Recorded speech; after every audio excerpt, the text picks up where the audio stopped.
नमस्कार मेरे प्यारे दोस्तों, मैं शुभम शर्मा स्वागत करता हूं आप सबका एक बार अपने YouTube के इस ज्योतिष चैनल में जिसका नाम है कुंडली का ज्ञान। अपने इस चैनल पे हम करते हैं आपकी जन्म पत्रिकाओं का विश्लेषण। आप जो डिटेल्स हमें हमारे कमेंट बॉक्स में देते हैं, हम करते हैं उन जन्म पत्रिकाओं का विश्लेषण और प्रयास करते हैं आपकी समस्याओं का समाधान करने का उपाय के माध्यम से। तो अगर इसी प्रकार आप भी चाहते हैं कि हम आपकी जन्म पत्रिका का विश्लेषण अपने इस YouTube चैनल पे करें तो कमेंट बॉक्स में अपनी डिटेल हमें ज़रूर दें। डिटेल में आप अपना नाम, date of birth, time, place और साथ ही साथ अपना क्वेश्चन मित्रों ज़रूर मेंशन कर दीजिएगा। क्वेश्चन किसी भी फील्ड से रिलेटेड हो, जॉब से रिलेटेड हो, गवर्नमेंट जॉब से रिलेटेड हो, मैरिड लाइफ से रिलेटेड हो, लव लाइफ से रिलेटेड हो, या फिर कोई ऑब्स्टिकल हो जिसको आप रिमूव करना चाहते हो, या किसी राजयोग के बारे में जानना चाहते हो, किसी भी प्रकार का कोई भी क्वेश्चन हो वो आप अपने कमेंट बॉक्स में अपनी डिटेल के साथ ज़रूर मेंशन कर दीजिएगा, जिससे हम उस पर्टिकुलर पॉइंट पे विस्तृत रूप से चर्चा कर सकें। तो मित्रों, अपनी आज के वीडियो में भी करेंगे हम एक और जन्म पत्रिका का विश्लेषण। हमारे एक सब्सक्राइबर हैं प्रयागराज से, जिन्होंने अपनी डिटेल्स हमें भेजी हैं। उन्होंने अपने जीवन में शिक्षा में तो मित्रों काफ़ी उच्च स्थान प्राप्त किया, सीए की डिग्री हासिल की। अब सीए करना कोई आसान बात तो है नहीं, बहुत ही कॉमर्स की लाइन में सबसे ज़्यादा टफेस्ट जो है वो डिग्री यही होती है। इन्होंने वो डिग्री पाई, कड़ी मेहनत करी और शिक्षा के क्षेत्र में उच्च स्थान प्राप्त किया, मगर अपने कैरियर के क्षेत्र में मित्रों जो है ये इतना सक्सेसफुल नहीं हो पाई। सीए बनने के बाद भी इनके साथ के जो सहपाठी थे वो काफ़ी आगे निकल गया, परंतु ये अपने जीवन में उस मुकाम को हासिल नहीं कर पाई। ये इनकी पहली समस्या। दूसरी समस्या मित्रों इनके वैवाहिक जीवन को लेकर के है, मैरिड लाइफ में है। कुछ प्रॉब्लम्स हैं इनकी मैरिड लाइफ में, इनके हस्बैंड से इतनी नहीं बनती है, कॉम्प्लिकेशंस ज़्यादा हैं, वाद विवाद की स्थिति आ जाती है। कोई भी चीज़ जो होती है, कोई भी कन्वर्सेशन जो है वो आर्ग्यूमेंट का रूप ले लेता है। ऐसी इनके साथ प्रॉब्लम है। तो इनकी जन्म पत्रिका के माध्यम से इस समस्याओं के उपाय ढूंढने का प्रयास करेंगे आज। तो चलिए चलते हैं इनकी जन्म पत्रिका पे। तो मित्रों, आपको एक जन्म पत्रिका दिखाई दे रही होगी आपकी स्क्रीन पे। 1 नंबर से शुरू होती है कुंडली है, यानी मेष लग्न की कुंडली, और लग्न के स्वामी बनते हैं मंगल, जो कि सप्तम स्थान में विराजमान है, जहां पर 7 नंबर लिखा है। पूर्ण रूप से मांगलिक बनाता है ये इनको। मंगल का पहले, चौथे, 7वें, 8वें और 12वें बैठना व्यक्ति को मांगलिक बनाता है। तो ये पूर्ण रूप से मांगलिक है। और मंगल यहाँ पर बैठ करके मंगल की दृष्टि लग्न में पड़ती है, जो कि मंगल के समान जो है वो तेज चेहरे पे प्रदान करता है। साथ ही साथ इस स्थान में मंगल इनके ऑफिस, परिवार, उन सब के लिए भी पॉजिटिव है, क्योंकि यहाँ पर ये इनको लीडरशिप क्वालिटी भी प्रदान करता है। अब आगे चलते हैं कुंडली के छठे भाव में, जहां पर केतु विराजमान है। अपनी दशा अंतरदशा में रोग, ऋण, रिपु से रिलेटेड सभी प्रकार की समस्याएं जरूर देंगे।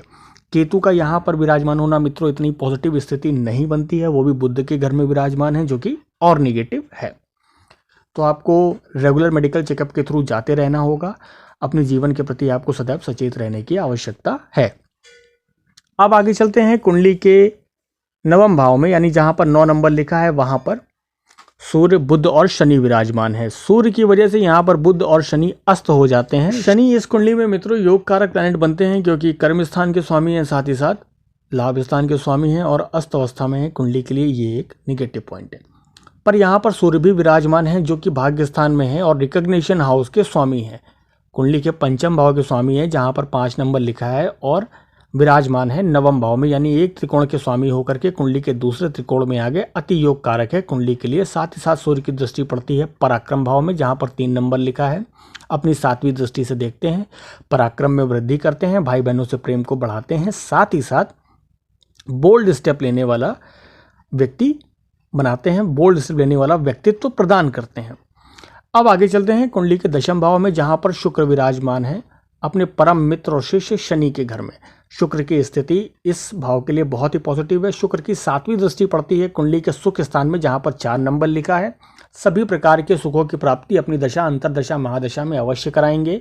घर, गाड़ी, वाहन, इन सभी प्रकार के सुख अवश्य होंगे। अब चलते हैं कुंडली के 11वें भाव में, जहां पर 11 नंबर लिखा है, वहां पर चंद्रमा विराजमान है। चंद्रमा सुख स्थान के स्वामी होकर के लाभ स्थान में बैठे हैं। कुंडली के लिए ये भी पॉजिटिव है, सुख स्थान का स्वामी लाभ स्थान में चला जाए, और वहां से चंद्रमा की दृष्टि पड़ती है रिकग्निशन हाउस में, विद्या स्थान में, और साथ ही साथ एक चंद्र रूपी कन्या की प्राप्ति के भी योग बनाते हैं, क्योंकि चंद्रमा की दृष्टि संतान भाव पे भी पड़ती है। अब यहाँ पे मित्रों चंद्रमा जो है वो सुख स्थान के स्वामी हैं और लाभ स्थान में चले गए तो इनकम के सोर्स भी बनाते हैं।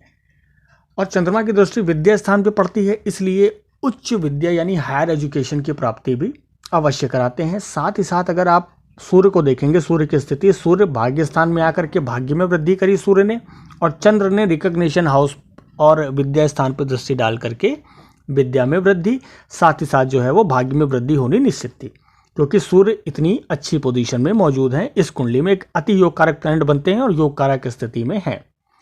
अब बात करते हैं कुंडली के 12वें भाव की, जहां पर गुरु और राहु विराजमान है। गुरु यहाँ स्वग्रही हो जाते हैं, कुंडली के लिए एक और पॉजिटिव है, फिजूल के खर्चे में कमी करेंगे। परंतु साथ ही साथ राहु भी विराजमान है। गुरु और राहु मिलकर के चांडाल योग बनाते हैं। चांडाल योग किसी भी कुंडली में फिजूल के खर्चे, गलत संगत, इन तरफ इशारा करता है। अब गुरु की दृष्टि पड़ती है कुंडली के 6ठे भाव में, गुरु और राहु दोनों की पड़ती है। रोगों से रिलेटेड प्रॉब्लम, कर्जों से रिलेटेड प्रॉब्लम अपनी दशा अंतरदशा में अवश्य राहु देंगे।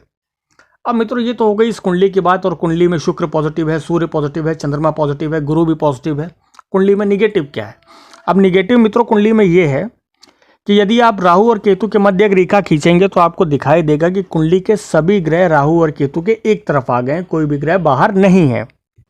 ये इस कुंडली को पूर्ण रूप से कालसर्प दोष से युक्त कुंडली बनाता है। आपके जीवन की 70% समस्याओं का निवारण ही इस दोष से होगा।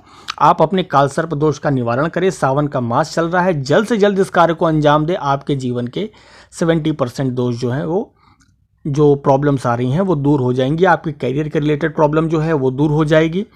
साथ ही साथ जो है वो आपके जो भी काम बनते बनते बिगड़ जाते हैं, सिलेक्शन होते होते रुक जाता है, या जॉब अपॉर्चुनिटी आते आते नहीं हो पाता है, वो काम भी आपके जीवन में इस प्रकार के ऑब्स्टिकल बिल्कुल दूर होंगे, सिर्फ इस दोष के निवारण से। आपकी कुंडली में यही एक बड़ा दोष है।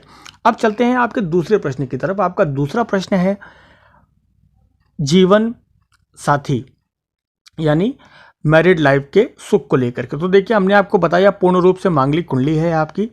सप्तमेश आपका मंगल है, सप्तम स्थान में आपके मंगल विराजमान है, और जो सप्तम स्थान होता है वो होता है पति का, पत्नी का, जीवन साथी का। और जो सप्तम से अगला स्थान होता है यानी कुंडली का जो अष्टम भाव होता है, ये होता है पति से सुख का स्थान, पत्नी से सुख का स्थान, जीवन साथी से सुख का स्थान होता है। तो इस स्थान के स्वामी कौन से ग्रह बने? मंगल बने मित्रों।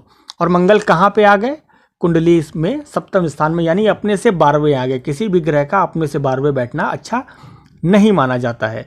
अब क्योंकि आपने हमें अपने हस्बैंड की डिटेल्स जो है वो नहीं भेजी हैं, तो इस विषय में विस्तृत उपाय हम आपको अभी नहीं बता सकते। अगर आप हमारा वीडियो देखें, हम आशा करते हैं आप हमें अपने हस्बैंड की डिटेल भी भेजेंगी, तो हम दोनों कुंडलियों का मिलान करके आपके जीवन में वैवाहिक जीवन को लेकर के जो समस्या आ रही है उसका समाधान करने का भी प्रयास करेंगे। तो अष्टम स्थान के स्वामी बने मंगल। मंगल आ गए कुंडली के अपने से 12वें स्थान में। इस वजह से थोड़ी बहुत दिक्कतें आ रही हैं। आपके हस्बैंड की भी जन्म पत्रिका की डिटेल्स आप हमें भेजिएगा, उनका देख करके उनकी कुंडली में कि क्या प्रॉब्लम है, दोनों का मिलान करके हम आपको उचित उपाय जल्द से जल्द बताएंगे। सर्वप्रथम आपको अपने करियर में सफलता प्राप्ति के लिए आपको कालसर्प योग का निवारण कराना है। आपके जीवन की 70% समस्याओं का समाधान इस योग के निवारण से हो जाएगा। तो मित्रों, ये था इनकी जन्म पत्रिका का विश्लेषण। हम आशा करते हैं आपको हमारा वीडियो अच्छा लगा होगा, और अगर आप चाहते हैं कि हम इसी निस्वार्थ भाव से आपकी सेवा करते रहें, आप लोगों की जन्म पत्रिका का विश्लेषण करते रहें, तो हमारे चैनल को सब्सक्राइब करना मत भूलिएगा। हम जल्द से जल्द आपसे मिलते हैं अपने अगले वीडियो में। तब तक के लिए मित्रों बहुत बहुत धन्यवाद।